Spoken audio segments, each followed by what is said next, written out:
Le très célèbre magazine économique Forbes a élu récemment Oprah Winfrey, personnalité du showbiz la plus riche de la planète. En 25 ans de carrière, la reine du petit écran américain a reçu toutes les plus grandes stars dans son talk-show le plus regardé des États-Unis. Aujourd'hui, Oprah Winfrey est à la tête d'un empire, mais sa vie n'a pas toujours été un conte de fées. Alors qui est-elle? Comment en est-elle arrivée là? Retour sur l'incroyable destin de la femme la plus influente d'Amérique. Avec 125 millions de dollars gagnés cette année, l'animatrice américaine Oprah Winfrey vient d'être élue célébrité la plus riche de la planète, laissant loin derrière elle le réalisateur Steven Spielberg. Tout ce qu'elle a touché, tout ce qu'elle a lancé a marché. C'est vraiment le mythe américain voilà, dans toute sa plus splendeur. Personne n'a pu passer à côté de The Oprah Winfrey Show, son émission éponyme dans laquelle elle a reçu toutes les plus grandes stars d'Hollywood. Oprah Winfrey, c'est un monument de la télévision américaine depuis plus de 25 ans. Oprah, je voulais juste que tu saches que le monde est bien meilleur parce que tu en fais partie. C'est un honneur de te connaître. Actrice, animatrice mais aussi productrice, Oprah Winfrey détient sa propre chaîne de télévision, son magazine et sa radio. Certains politologues estiment que Oprah Winfrey a fait gagner Barack Obama en 2008. Alors, quels sont les secrets de sa réussite? Quelle est son influence sur la société américaine? Retour sur le destin hors du commun de la personnalité la plus respectée des États-Unis. Michelle est mon pilier. Je me repose sur elle pour tout, chaque jour. Mai 2011, Oprah Winfrey obtient une interview exclusive de Michelle et Barack Obama pour la première de sa toute nouvelle émission. Et si le couple présidentiel a choisi de venir dans son talk-show, ce n'est pas par hasard. Aux États-Unis, Oprah Winfrey règne sans partage sur le petit écran. Ses émissions battent tous les records d'audience outre-Atlantique depuis plus de 25 ans.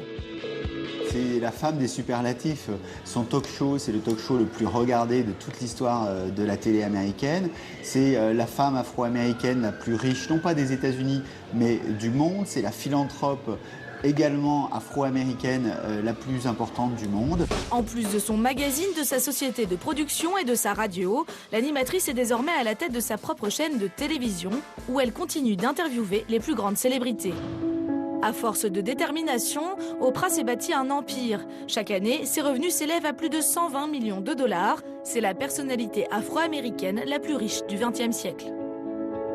Sa fortune en 2012 est estimée à plus de 2 milliards d'euros. Elle a 8 propriétés un peu partout dans le monde. Et c'est évidemment beaucoup plus que la plupart des stars d'Hollywood et certains ne s'en offusquent pas en disant mais Oprah Winfrey, c'est elle qui fait les stars. Donc il est logique qu'elle soit la star des stars et qu'elle soit encore mieux rémunérée que les stars. Pourtant, rien ne prédestinait Oprah à un tel succès. Un groupe de travailleurs va occuper le Capitole cette semaine.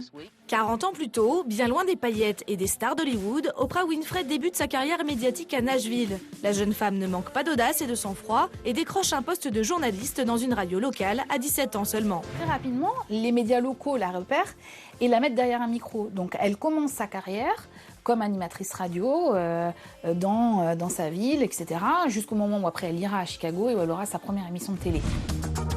La jeune journaliste locale développe très vite un don pour les interviews. Mais les enquêtes de terrain très peu pour elle. Elle envoie donc une démo à des producteurs de Chicago qui recherchent une nouvelle animatrice. Après 7 ans de télévision locale, je suis prête pour aller à Chicago.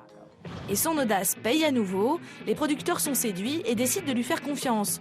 Oprah se retrouve propulsée à la tête de sa propre émission. The Oprah Winfrey Show est née. Très vite, toutes les stars de l'époque passent chez elle. Mais le grand tournant de sa carrière aura lieu en 1993.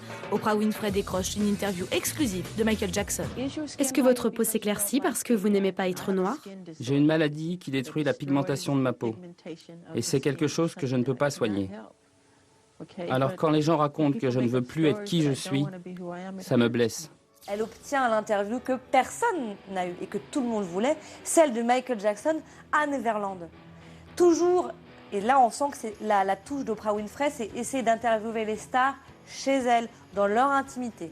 Donc là, elle va interviewer Michael Jackson et c'est regardé par 35 millions d'Américains, ce qui est hallucinant. Encore aujourd'hui, c'est la 4e meilleure audience de la télévision dans l'histoire de la télévision américaine. Le secret de son succès, son empathie pour ses invités qui n'hésitent pas à se livrer. Oprah décroche les confidences les plus intimes et se prête parfois elle-même au jeu. Quand est-ce que vous allez songer à vous marier?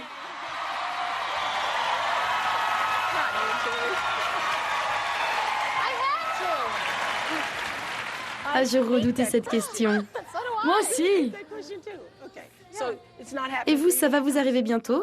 Et vous? Pareil. On dit qu'elle a inventé le concept de rapport talk. Qu'est-ce que c'est le rapport talk? C'est une conversation basée sur le rapport humain, sur la relation, sur la chaleur et sur l'empathie avec à la fois son invité et avec son public. Elle a une réelle empathie pour ses invités. Elle est entre les rires et les larmes à chaque fois. C'est très exubérant. C'est du spectacle à l'américaine.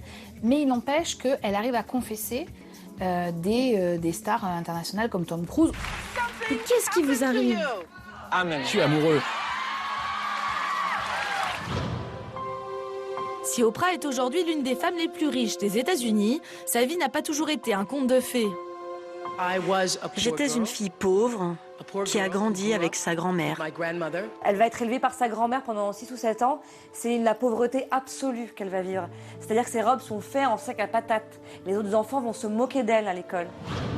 Abandonnée par ses parents à la naissance, Oprah a dû se battre toute seule pour se forger son destin. L'histoire d'Oprah Winfrey, c'est une histoire qui parle à tous les Américains. Les Américains n'aiment pas les héritiers. Ils n'aiment pas les gens qui naissent avec une cuillère d'argent dans la bouche. Il n'y a pas d'aristocrates aux États-Unis à l'origine de ce pays. Ils aiment les self-made men et les self-made women. Résultat, 13 millions de personnes se réunissent chaque soir pour assister à ces interviews confessions. Forte de ses succès d'audience, son influence est grandissante aux États-Unis. Oprah fait désormais la pluie et le beau temps. Mon nouveau film préféré, c'est celui dont tout le monde parle, Les Bêtes du Sud sauvage. C'est totalement différent de tout ce que j'ai vu avant. Effectivement, dernièrement, je crois qu'elle a recommandé d'aller voir un film. Bon, on peut s'attendre à un gros succès de ce film. Elle va recommander un livre, ça va être en rupture de stock assez rapidement. Dès qu'elle ouvre la bouche, voilà, tout se transforme en or. Cette influence d'Oprah Winfrey a même fait polémique, puisqu'en 1996, nous sommes en pleine période de la vache folle, et Oprah Winfrey dit à l'antenne, je ne mangerai plus de hamburgers. Et là, vous avez le complexe agroalimentaire américain qui dépose une plainte contre Oprah Winfrey en évaluant à plusieurs millions de dollars le préjudice subi. Et celui qui a largement profité du charisme et de l'influence d'Oprah Winfrey, c'est bien Barack Obama. Alors qu'elle ne s'était jamais impliquée politiquement, l'animatrice s'est engagée à ses côtés en 2008. Je voulais qu'il soit élu et je crois que j'ai réussi. Quand elle s'exprime et quand elle prend position, les gens suivent. On a estimé que son soutien à Obama aurait pu apporter un demi-million de voix supplémentaires à Obama. Au fil des années, l'animatrice télé est devenue une femme d'affaires très influente à la tête d'une fortune colossale. Jamais mariée, sans enfant, Oprah Winfrey a sacrifié sa vie personnelle pour bâtir son empire. Un vide affectif qu'elle compense aujourd'hui grâce à sa fondation caritative. C'est la philanthrope afro-américaine la plus importante du monde. Des millions de dollars qu'elle a investis chaque année, on parle d'environ 300 millions de dollars pour des actions, notamment une école en Afrique du Sud. Il va y avoir une action pour les animaux, des actions aux États-Unis pour l'accès à l'éducation auprès de la communauté afro-américaine. Quand il y a eu Katrina, elle a investi énormément d'argent sur place pour reconstruire. À 56 ans et avec déjà 30 ans de carrière derrière elle, rien ne semble pouvoir résister à Oprah Winfrey.